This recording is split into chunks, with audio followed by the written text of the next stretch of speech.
রাধে রাধে বন্ধুরা, কেমন আছো সকলে? আশা করি সকলে অনেক অনেক ভালো আছো। আমি সুস্মিতা চলে এসেছি আবার একটা নতুন ভিডিও নিয়ে। আশা করি ভিডিওটা তোমাদের অনেক অনেক ভালো লাগবে। তোমরা ভিডিওটা স্কিপ না করে প্রথম থেকে শেষ পর্যন্ত দেখতে থাকো। আর সকলকে শুভ সকালে শুভেচ্ছা জানিয়ে সকালটা শুরু করলাম। আর এই দেখো অর্জুন বাবুর কাণ্ড দেখো, ও হচ্ছে সমস্ত মিক্সির জারগুলোকে বের করেছে, সেগুলোকে বের করে খেলা করছে। আর গোছানো ছিল, ও সেগুলোকে বের করেছে। যখন আমি মশলা পেস্ট করি বা কোনো কিছু করিও তখন সেগুলোকে তাকিয়ে তাকিয়ে দেখে। ওকে তো হাত দিতে দেওয়া হয় না, আর আজকে যেই সুযোগ পেয়েছে সঙ্গে সঙ্গে নিয়ে আর খেলতে বসে গিয়েছে। সুযোগের সদ্ব্যবহার যাকে বলে। আর আজকে আকাশটা কিন্তু বেশ পরিষ্কার আছে। গতকাল রাতে হালকা বৃষ্টি হয়েছে, খুব সামান্যই বৃষ্টি হয়েছে। আর আজকের একদম রোদ ঝলমলে আকাশ কিন্তু। আর এদিকে হচ্ছে রান্নাঘরে আমি বসিয়ে দিয়েছি অন্ন। আর সেই সঙ্গে কুমড়ো ফুল বাগান থেকে তোলা হয়েছে, মা তুলে নিয়ে এসেছে। কুমড়ো ফুল দিয়ে একটু চপ বানাবো আর একটু পাঁপড় ভাজা করব। আর অন্নের মধ্যে উচ্ছে আর আলু দিয়ে দিয়েছি, ওটাকে হচ্ছে মাখা করব। উচ্ছে আর আলু গরম ভাতের সঙ্গে কিন্তু খুব ভালো লাগে।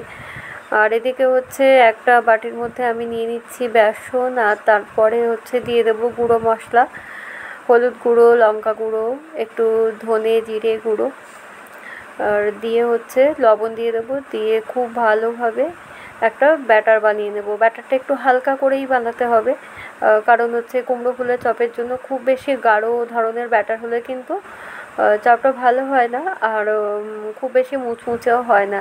আর এর সঙ্গে আরও ভালো হয় যদি একটু চালের গুঁড়ো ব্যবহার করা যায়। তো আমার কাছে তো চালের গুঁড়ো নেই, তো সেজন্য আমি হচ্ছে শুধুমাত্র বেসন দিয়েই হচ্ছে ব্যাটারটা বানিয়ে নিচ্ছি।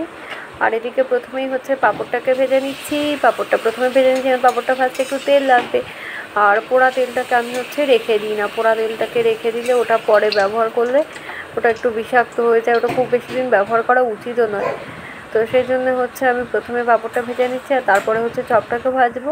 তো এই দেখো কুমড়ো ফুলের হচ্ছে বোটাগুলোকে আমি সব হচ্ছে ছাড়িয়ে নিয়েছি।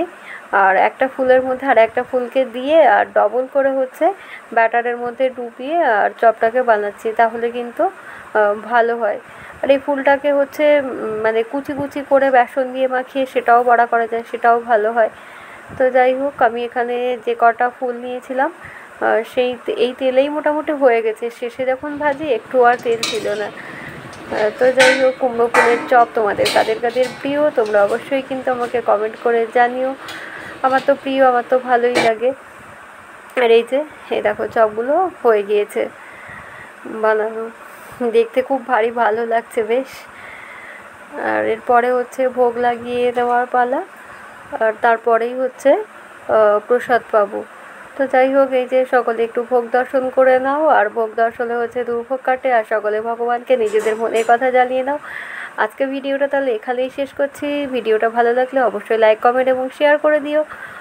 আর যারা ফেসবুক পেজ থেকে দেখছো তারা অবশ্যই পেজটাকে ফলো করে দিও। ইউটিউব থেকে যারা দেখছো তারা অবশ্যই চ্যানেলটাকে সাবস্ক্রাইব করে দিও। দেখা হবে আবার পরবর্তী ভিডিওতে। ততক্ষণ পর্যন্ত সকলে ভালো থেকো, সুস্থ থেকো। নমস্কার, টাটা, বাই।